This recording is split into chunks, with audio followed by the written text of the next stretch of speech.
N'ajoutez pas foi à tout esprit, mais éprouvez les esprits pour savoir s'ils sont de Dieu. Car plusieurs faux prophètes sont venus dans le monde. Reconnaissez à ceci l'Esprit de Dieu, tout esprit qui se déclare publiquement pour Jésus-Christ venu en chair est de Dieu. Et tout esprit qui ne se déclare pas publiquement pour Jésus n'est pas de Dieu, c'est celui de l'Antéchrist, dont vous avez appris la venue et qui maintenant est déjà dans le monde.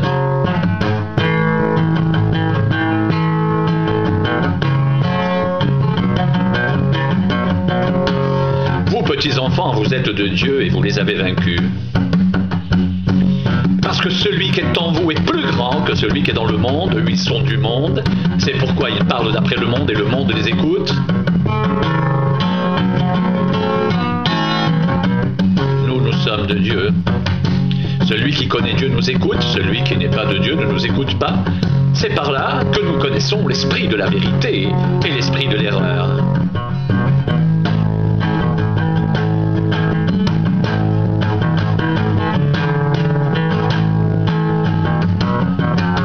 Bien-aimés, aimons-nous les uns les autres, car l'amour est de Dieu, et quiconque aime est né de Dieu et connaît Dieu. Celui qui n'aime pas n'a pas connu Dieu, car Dieu est amour.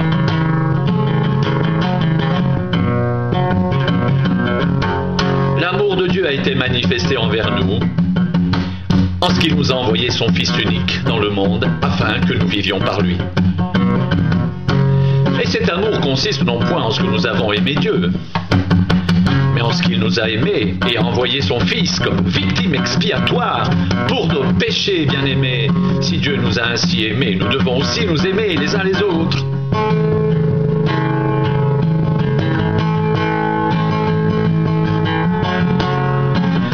Personne n'a jamais vu Dieu.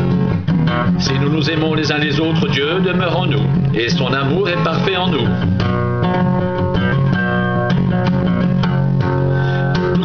Que nous demeurons en lui et qu'il demeure en nous parce qu'il nous a donné de son esprit et nous avons vu et nous attestons que le Père a envoyé le Fils comme sauveur du monde.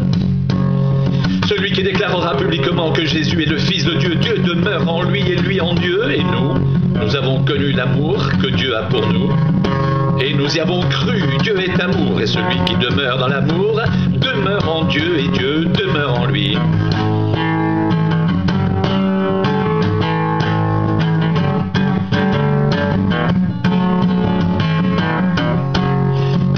Tel nous sommes aussi dans le monde. C'est en cela que l'amour est parfait en nous, afin que nous ayons de l'assurance au jour du jugement. La crainte n'est pas dans l'amour, mais l'amour parfait bannit la crainte, car la crainte suppose un châtiment, et celui qui craint n'est pas parfait dans l'amour. Pour nous l'aimons, parce qu'il nous a aimés le premier.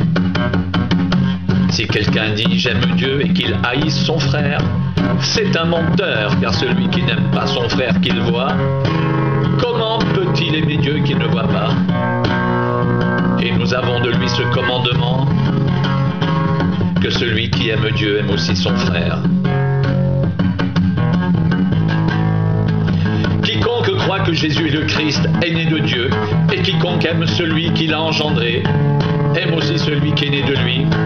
Nous connaissons que nous aimons les enfants de Dieu lorsque nous aimons Dieu et que nous pratiquons ses commandements, car l'amour de Dieu consiste à garder ses commandements, et ses commandements ne sont pas pénibles, car tout ce qui est né de Dieu triomphe du monde, et la victoire qui triomphe du monde, c'est notre foi. Qui est celui qui a triomphé du monde, sinon celui qui croit que Jésus est le Fils de Dieu? C'est lui, Jésus-Christ, qui est venu avec de l'eau et du sang. Non avec l'eau seulement, mais avec l'eau et avec le sang. Et c'est l'Esprit qui rend témoignage, parce que l'Esprit est la vérité. Car il y en a trois qui rendent témoignage, l'Esprit, l'eau et le sang, et les trois sont d'accord.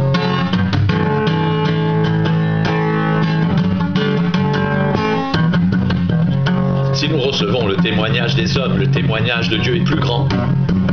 Car le témoignage de Dieu consiste en ce qu'il a rendu témoignage à son Fils. Celui qui croit au Fils de Dieu a ce témoignage en lui-même. Celui qui ne croit pas Dieu le fait menteur, puisqu'il ne croit pas au témoignage que Dieu a rendu à son Fils. Et voici voici ce témoignage, c'est que Dieu nous a donné la vie éternelle et que cette vie est dans son Fils. Celui qui a le Fils a la vie, celui qui n'a pas le Fils de Dieu n'a pas la vie. Je vous ai écrit ces choses afin que vous sachiez que vous avez la vie éternelle, vous qui croyez au nom du Fils de Dieu. Nous avons auprès de lui cette assurance que si nous demandons quelque chose, selon sa volonté, il nous écoute. Et si nous savons qu'il nous écoute, nous savons que nous possédons la chose que nous lui avons demandée, quelle qu'elle soit.